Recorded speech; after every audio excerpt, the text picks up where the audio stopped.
আসসালামু আলাইকুম, welcome back to my channel.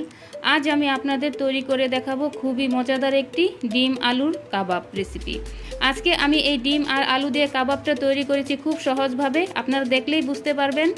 আর এই কাবাবটা কিন্তু আপনারা বাচ্চাদের টিফিনে অথবা বিকেলের চার সাথে খেতে পারেন, খেতে কিন্তু দারুণ মজা। আপনারা বাসায় একবার হলেও ট্রাই করে দেখবেন। তাহলে চলুন দেখে নিই কীভাবে আমি এই আলু আর ডিমের কাবাবটা তৈরি করেছি। এই তো এখানে আমি 3টা আলু আর 2টা ডিম সিদ্ধ করে নিয়েছি। এবারে এগুলো আমি গ্রেট করে নেব। এই তো একটা গ্রেটার দিয়ে আমি গ্রেট করে নেব।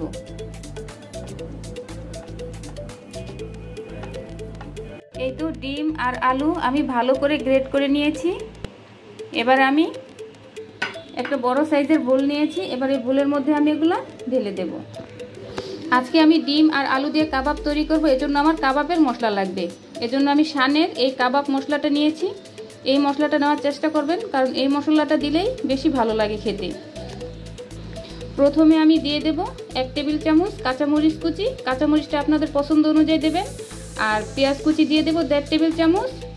ধনিয়া পাতা কুচি 1 টেবিল চামচ। দিয়ে দেব শানের কাবাব মশলা 1 চা চামচ।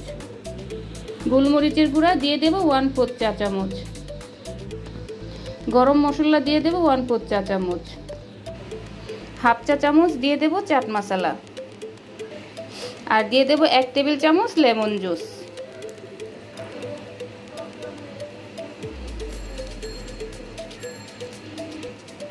লবণ দিয়ে দেব স্বাদ অনুযায়ী। এবারে আমি সবগুলো একসাথে ভালো করে মিক্সড করে নেব। এই তো আমি ভালো করে মেখে নিয়েছি। এই তো আমি হাতে তেল মেখে নিয়েছি। এবারে আমি এখান থেকে একটু আলু আর ডিমের মিশ্রণ নিব।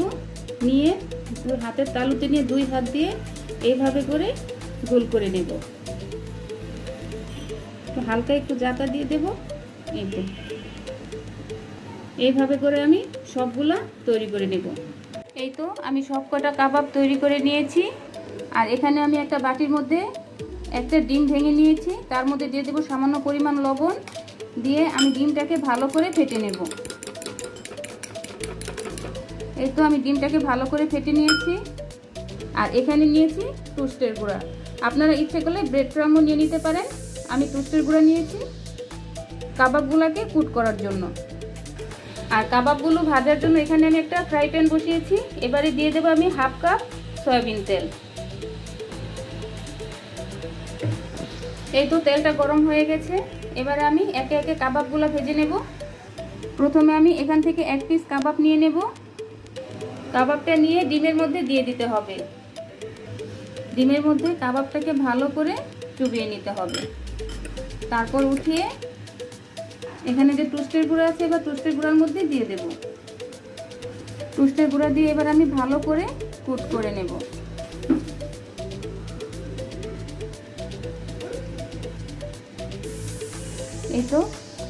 এই তো আমি ভালো করে কুট করে নিয়েছি। এইভাবে করে আমি সবগুলা কাবাব কুট করে নেব আর তেলের মধ্যে দিয়ে ভেজে নেব। এই তো সবগুলো কাবাব কুট করে নেওয়ার পর এবার আমি একে একে তেলের মধ্যে সব দিয়ে দেব।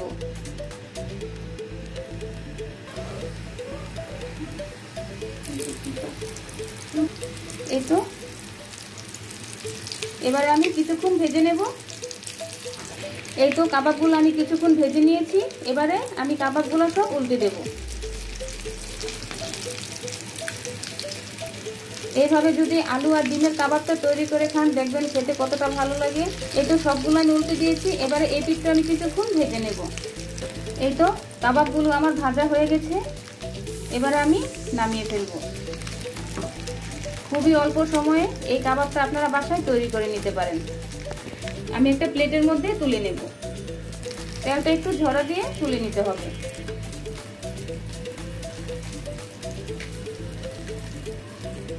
এই তো আমি সবগুলো কাবাব তুলে নিয়েছি। এইভাবে করে আমি কাবাবগুলো সব ভেজে নেব।